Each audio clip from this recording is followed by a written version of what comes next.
एक मुलगी असते जी की आपलं इंटरचं शिक्षण झाल्यानंतर BA मध्ये ॲडमिशन घेते आणि आपल्या मावशीच्या घरी राहू लागते. तेथूनच कॉलेजला जात असते. मुलगी दिसायला जितकी सुंदर होती तितकीच चंचल देखील होती. परंतु एक दिवस त्या मुलीसोबत असे काहीतरी घडते जे आपण ऐकाल तर विचार करण्यास मजबूर होऊन जाल का या समाजामध्ये अशा प्रवृत्तीचे देखील लोक आहेत. नक्की त्या मुलीसोबत काय झाले होते, काय आहे पूर्ण कहाणी पूर्ण सांगेल. बस व्हिडिओ शेवटपर्यंत बघा. नमस्कार, स्वप्नील क्राईम टॉक्समध्ये आपले स्वागत आहे. आजच्या आपल्या सत्य घटनेची सुरुवात होते उत्तर प्रदेशमधून. उत्तर प्रदेशमध्ये हरदोई नावाचा एक जिल्हा आहे आणि या जिल्ह्यामध्ये बेहटा गोकुल पोलीस स्टेशन आहे आणि या पोलीस स्टेशन अंतर्गत बिहगावा नावाचं एक गाव आहे. इथेच राहणारे रामसागर पांडे. रामसागर पांडे यांची एक मुलगी होती जिचं नाव होतं मानसी पांडे.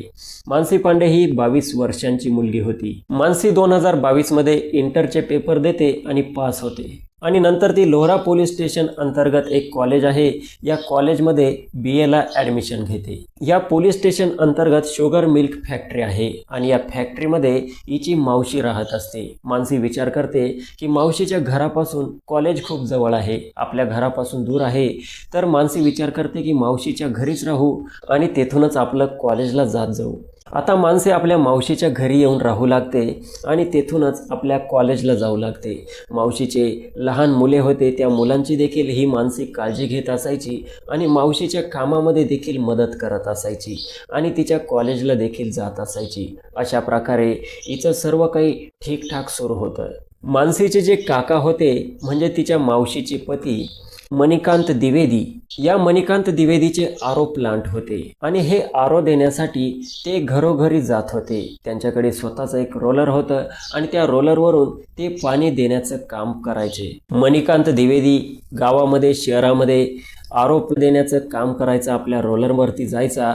तर ही जी मानसी होती ही आपल्या मावशीच्या सर्व कामांमध्ये तर मदत करतच होती, मात्र जर कधी मणिकांत म्हटला तर त्याच्यासोबत रोलरवरती बसून त्याच्यासोबत पाणी वाटण्याचं काम करण्यासाठी देखील जात असायची. जेव्हा कधी ती कॉलेजवरून आली, संध्याकाळचे 4 वाजले, तर मणिकांत जर तिला म्हणाला की चल आपण शहरामध्ये फिरून येऊ, तर ती आपल्या काकांसोबत मणिकांतसोबत रोलरवरती बसून ते आरो शहरामध्ये वाटण्यासाठी जात असायची. मणिकांतचा जो आरो प्लॅन्ट होता तो घरापासून थोड्या जास्त अंतरावरती होता आणि त्यामुळे त्याला हे आरो वाटता वाटता रात्रीचे कधी 11 ते 12 वाजत असायचे. एक दिवस मणिकांत हा आपल्या घरी येतो, जेवण वगैरे करतो आणि मानसीला म्हणतो की चल आपण आरो देण्यासाठी जाऊ. संध्याकाळचे लगभग 4 वाजलेले असतात.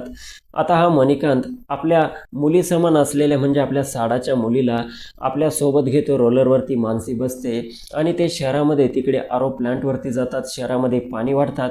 रात्रीचे जवळपास 9 वाजलेले असतात. आता मणिकांत द्विवेदीला भूक लागलेली असते. हा मानसीला म्हणतो की चल आपण हॉटेलमध्ये जेवण वगैरे करू. त्यानंतर मानसी पांडे, मणिकांत द्विवेदी हा तिच्या वडिलांसमान व्यक्ती होता, तिला काही वाटत नव्हते, त्याच्यासोबत ती बिनधास्त काम करत होती. त्याच्यासोबत ती हॉटेलमध्ये गेली, त्या ठिकाणी जेवण वगैरे केले. त्यानंतर लगभग रात्रीचे 10 ते 11 वाजलेले होते. आता हे मणिकांत द्विवेदी त्या मुलीला म्हणजे मानसीला म्हणतात की आता खूप अंधार पडलेला आहेत आणि आपण आपल्याच आरो प्लॅन्टवरती जाऊ आणि आज रात्री तेथे झोपू. तेथे झोपण्याची चांगल्या पद्धतीने सोय आहे. तर ही मानसी ऐकते, ठीक आहे, आपल्या वडिलांसमान व्यक्ती आहेत आणि तेथे झोपण्याची सोय आहे, तर आपण तेथे झोपू शकतो.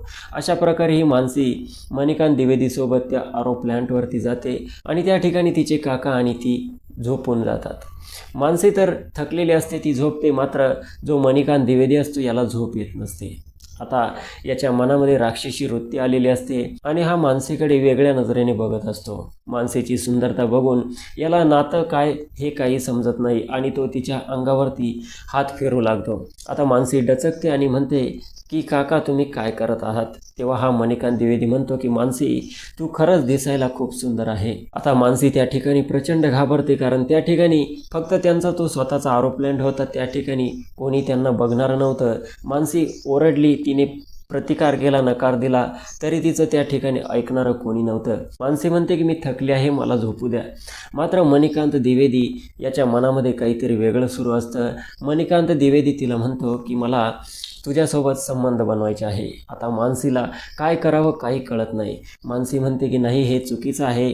मात्र मणिकांत द्विवेदी तिला म्हणतो की जर तू इथे कोणाला सांगितलं, ओरडली तर इथे ऐकणारही कोणी नाही आहे आणि तुझी मदत करण्यासाठी येणारही कोणी नाही आहे. त्यामुळे मी म्हणतो काहीच होणार नाही, तू टेन्शन घेऊ नको. जे काही होईल हे आपल्या दोघांमध्ये राहील आणि जर तू तिकडे कोणाला सांगितलं तर आपलीच बदनामी होईल.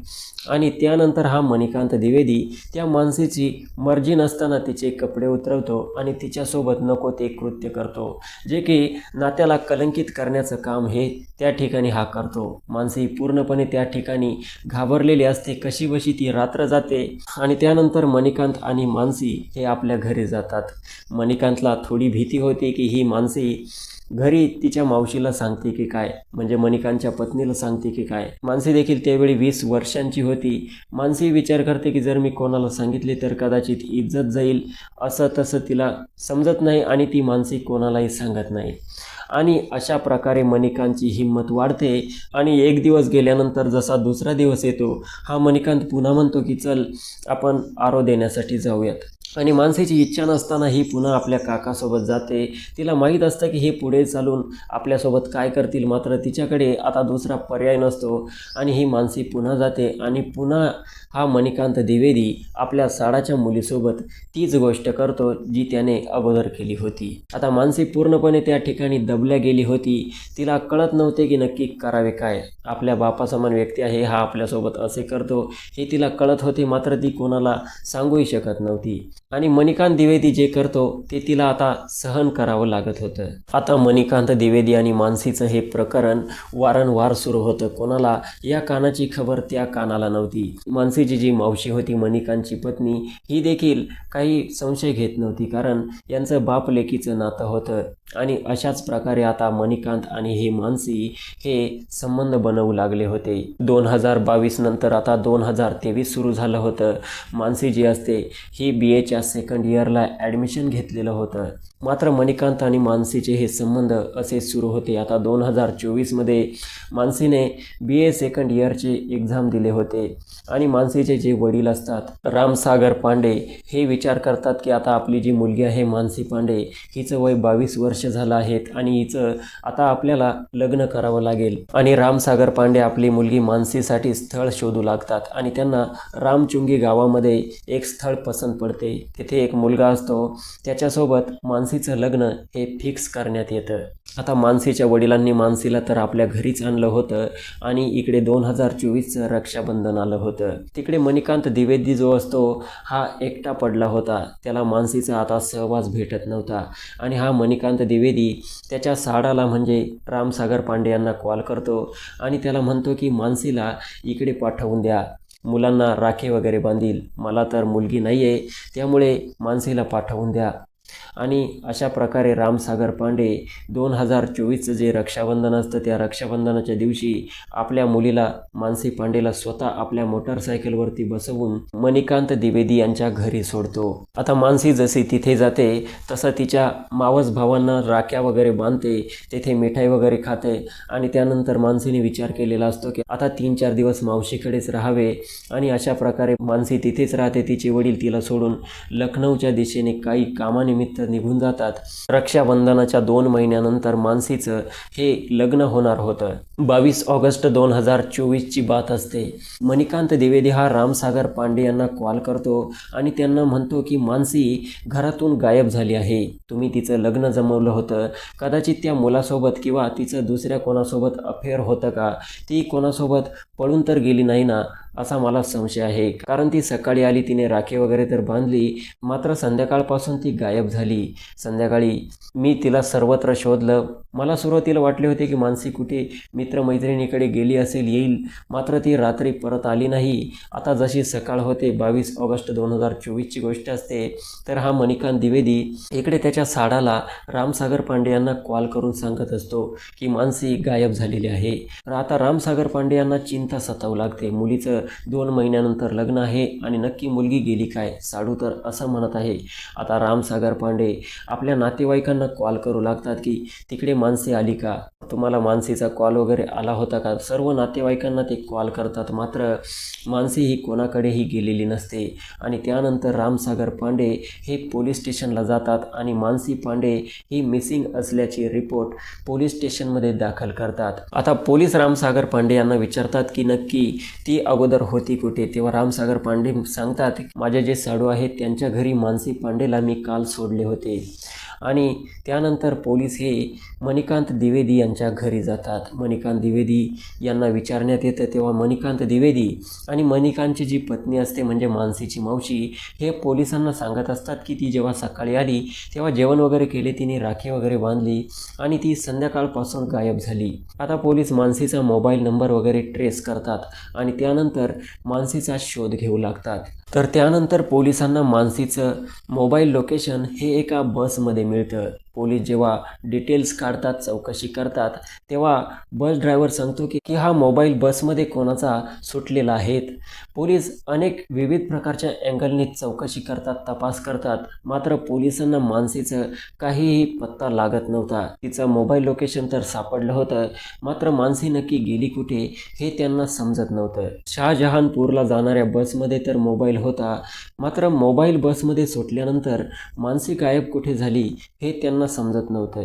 SP नीरज कुमार जाधव हे बारकाईने तपास करू लागतात. मानसी पांडे शेवट ज्या लोकेशनवरती होती म्हणजे मणिकांत पांडे यांच्या घरी होती, तर हे मणिकांत पांडे यांचीच चांगली कसून चौकशी करण्याचं ठरवतात आणि पोलीस टीम ही पुन्हा मणिकांत पांडे यांच्या घरी येते. मात्र पोलीस पुन्हा जेव्हा मणिकांत पांडे यांच्या घरी येतात तर मणिकांत पांडे हे घरामधून गायब झालेले असतात आणि त्यांचा मोबाईल वगैरे सर्व स्विच ऑफ झालेलं असतं. आता पोलिसांना ही गोष्ट कन्फर्म झालेली असते की हे जी घटना घडली, ही मानसी पांडे गायब झाली, यामागे मणिकांत द्विवेदीचाच हात आहे. अखेर मणिकांत द्विवेदी यांचं लोकेशन काढण्यात येतं आणि शेवटी मणिकांत द्विवेदीला पोलीस अटक करतात. खरं तर मणिकांत द्विवेदी हा पोलीस स्टेशनकडे चालला होता, कारण त्याला असं वाटत होतं की पोलीस आपल्याला पकडतील, त्यामुळे तो ते कृत्य करून आता पोलीस स्टेशनकडे निघालाच होता. तोच पोलिसांनी त्याला रस्त्यातच पकडलं होतं आणि पोलीस स्टेशनला आणले होते. आता पोलिसांना कन्फर्म झालेलं होतं की मणिकांत द्विवेदी हाच आरोपी आहे आणि याचाच त्यामागे काहीतरी हात आहे. तेव्हा पोलीस जेव्हा त्याला सक्तीने त्याची चौकशी करू लागले, त्याच्यावरती जेव्हा दांडे पडू लागले, तेव्हा मणिकांत द्विवेदी हा पूर्णपणे तुटला आणि पूर्ण सत्य घटना ही पोलिसांना सांगू लागला.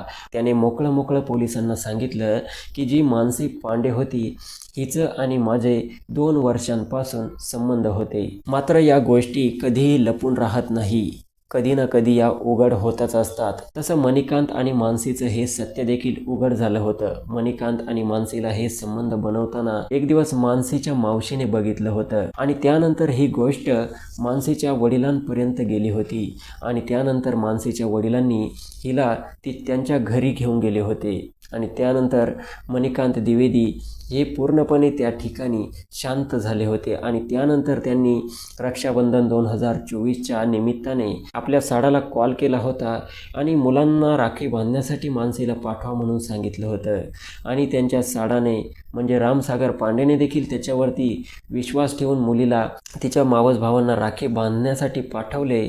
मात्र इकडे जशी मानसी आली तसा हा मणिकांत द्विवेदीने आपला डाव टाकला. मणिकांत द्विवेदी पुन्हा तिला मानसीला आरोकडे घेऊन गेला आणि तिला म्हणू लागला की 2 वर्षांपासून आपले संबंध आहे आणि मी असं ऐकलं आहे की तुझं लग्न होणार आहे, कृपया तू लग्न करू नको, तुझं वय आत्ता फक्त 22 वर्ष आहे, 26-27 वय झाल्यानंतर तू लग्न कर, तोपर्यंत आपले संबंध असेच ठेवू. तेव्हा मानसी ही मणिकांत द्विवेदी यांना म्हणते की नाही, माझ्या वडिलांनी माझं लग्न ठरवलेलं आहे आणि आपल्यामधील हे संबंध जेव्हा त्यांना माहीत झाले तेव्हापासून मी त्यांच्या नजरेला नजर मिळवू शकत नाही आणि आता ते जे सांगतील ते मला करावंच लागेल.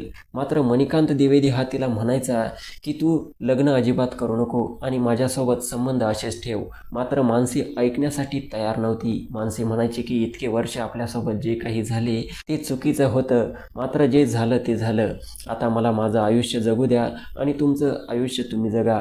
आणि हीच गोष्ट मणिकांत द्विवेदीला त्या ठिकाणी पटत नाही. मणिकांत द्विवेदी म्हणतो की तू माझं ऐकत कसं नाही आणि त्यानंतर मानसी आणि मणिकांत द्विवेदीमध्ये त्या ठिकाणी वाद होतो आणि त्यानंतर मणिकांत द्विवेदी हा मानसीचा गळा आवळतो. मानसीचा त्या ठिकाणी श्वास बंद होतो त्यानंतर हा मणिकांत द्विवेदी एका ठिकाणी नवीन घर निर्मिती सुरू असते.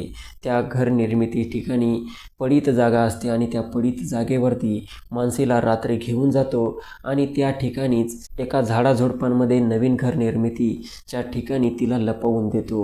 जेव्हा पोलीस त्याला त्या ठिकाणी घेऊन जातात तेव्हा पोलिसांना मानसी पांडेचा मृतदेह सापडतो आणि त्यानंतर तिचा पोस्टमॉर्टम वगैरे करण्यात येतो. आरोपी आता पोलिसांच्या ताब्यात आहे.